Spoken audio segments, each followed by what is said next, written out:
দেখতে দেখতে প্রায় সবগুলো রোজাই শেষ হয়ে যাচ্ছে। এই তো মনে হচ্ছে সেই দিনই যেন প্রথম রোজা শেষ করলাম আমরা। বাট কিছু করার নেই, সময় কারোর জন্য বসে থাকে না। সো আসসালামু আলাইকুম এভরিওয়ান, কেমন আছেন সবাই? আমিও আলহামদুলিল্লাহ ভালো আছি। সেদিন আমি ব্লগটা শুরু করছিলাম আসরের নামাজের পর থেকেই।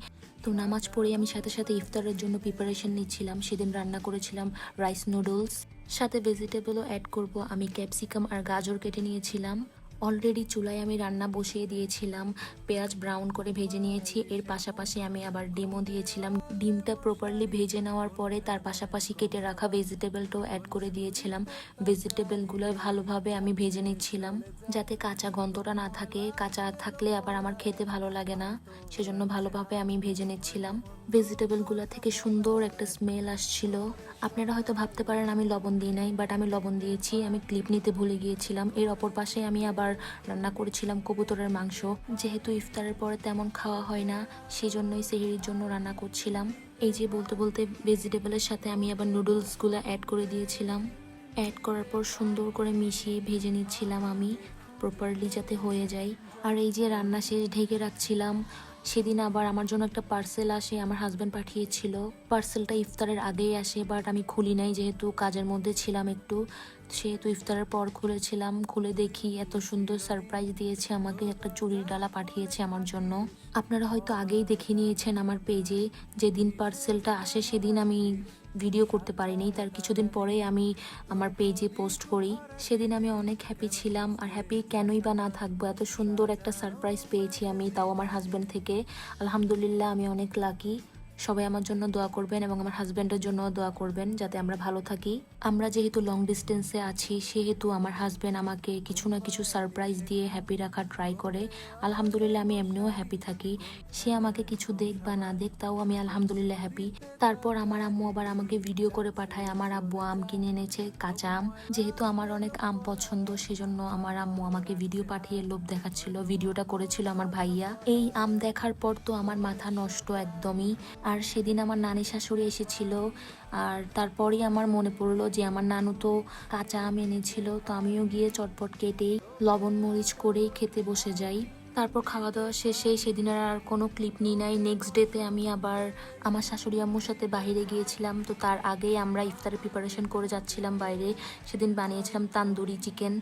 আর আগেই ম্যারিনেট করে রেখে যাচ্ছিলাম, বিকজ বাসায় আসলে আবার টাইমও না থাকতে পারে। যেহেতু বাইরে যাচ্ছি একটু লেট হতেই পারে। আমি আবার সব মশলা দিয়ে একদম ভালোভাবে ম্যারিনেট করে রাখছিলাম।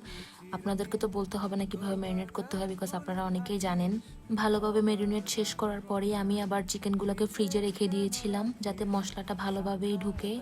তারপর রেডি হয়ে বের হয়ে গেলাম আমার শাশুড়ির সাথে বাইরে যাওয়ার জন্য। ওয়েদারটা দেখে লাগছিল একদম রোদ নাই, কোনো গরম নাই, ঠান্ডা। কিন্তু না, বাহিরে অনেক গরম ছিল, প্রচন্ড গরম। রোজা রেখে এত ক্লান্ত লাগছিল, বাইরে যেতে আমার ইচ্ছা ছিল না বাইরে যাওয়ার। বাট আমার শাশুড়ি বললো যেতে, তাই গেলাম শাশুড়ির সাথে। আমি মেইনলি গিয়েছিলাম শপিংয়ের জন্য, বাট কোনো কিছুই পছন্দ হয়নি। সেজন্য বউ শাশুড়ি মিলেই আমরা বাজার করলাম। আমাদের যেহেতু ইফতার দেওয়ার প্ল্যান ছিল সবাইকে, তাই বাজার করলাম। সেদিন অনেক বাজার করেছি, বাট অনেক কিছুর ক্লিপ নিতে পারিনি। আমি অনেক ফ্রুটস, খেজুর আর টুকিটাকি আমার আর আমার ননদের শপিং করেছিলাম। আর সেদিন এই স্ট্রবেরিগুলো দেখে আমার অনেক খেতে ইচ্ছা করছিল। বলার সাথে সাথেই আমার শাশুড়ি আম্মু নিয়েছিল এগুলা। এরপর বাসায় চলে আসলাম। এই যে আমার টুকিটাকি শপিং, তেমন কোনো শপিংই করি নাই আমি, আমার পছন্দই হয় নাই। যে রেগুলার যেগুলো ইউজ করি সেগুলাই নিয়েছিলাম। ক্লিপ, কাজল, ব্রাশ যেগুলো দরকার ছিল সেগুলাই। এরপর চলে আসলাম আমরা রান্নাঘরে। এসে দেখি আমার শাশুড়ি আম্মু আগে থেকেই নান রুটি বানানোর জন্য ডো রেডি করে রেখেছিল। এরপরে আমি আবার বসিয়ে দিয়েছিলাম চিকেন তান্দুরিগুলা। সুন্দর করে ভাজা হওয়ার পরে আমি আবার তুলে নিয়েছিলাম। এই যে আমার শাশুড়ি আম্মু নান রুটি বানাই নিচ্ছিল, হালকা একটু ঘি দিয়ে ভাজছিল। এত সুন্দর স্মেল আসছিল বলার বাইরে। এরপর নান রুটি বানানো শেষে আমার শাশুড়ি আম্মু আবার মোগলাই বানাচ্ছিল। এই যে একটা ভাজা হয়ে গিয়েছিল আর একটা চুলাই ছিল। এত কিছু খাবো না বলার পরও আমার শাশুড়ি আম্মু এগুলা করে। তারপর ইফতার শেষ করে নামাজ পড়েই আমি আবার স্ট্রবেরি নিয়ে বসি। এত মজা ছিল, টক মিষ্টি। আমি আবার সাথে লবণ মরিচ করে নিয়েছিলাম যাতে তৃপ্তি করে খেতে পারি। আর ইফতারের পর আমার এত টক খাওয়ার ক্রেভিংস হয় বলার বাইরে। আমি স্ট্রবেরি খাওয়া শেষ করে আমি আবার বড়ইও কিনেছিলাম ওই দিন। এগুলো নাকি দেশি বড়ই ছিল। দেখার সাথে সাথে আমার শাশুড়ি আম্মুকে বলছিলাম আমাকে এগুলো নিয়ে দেন, সাথে সাথে আমাকে এগুলো নিয়ে দিয়েছিল। এত মজা ছিল খেতে। আর এখন আমার হাতে যে চকলেটগুলো দেখছেন, এগুলো দেখলে আপনারা বলবেন এগুলো আমি এত বড় হয়ে গেছি আমি খাই কিনা। আমি খাই না, আমার শাশুড়ি আমার জন্য কিনে এনেছে আমি খাওয়ার জন্য, লাইক আমি একটা বেবি। আমি এখনো এগুলা খাইনি। সেদিন আমার ননদকে বললাম যে তুমি খাবে কিনা, সে বলল আমারগুলো তো আমি খেয়েছি, আপনারগুলো আপনিই খান ভাবি। সো কি আর করা, কোনো ছোট দেবর বা ননদ আসলে ওদেরকে দিয়ে দিব। আর এইভাবে আমি আমার ব্লগটি শেষ করছি আজকে। আপনারা জানাবেন কেমন লাগলো। সবাই ভালো থাকবেন, সুস্থ থাকবেন। আল্লাহ হাফেজ। আমার জন্য দোয়া করবেন।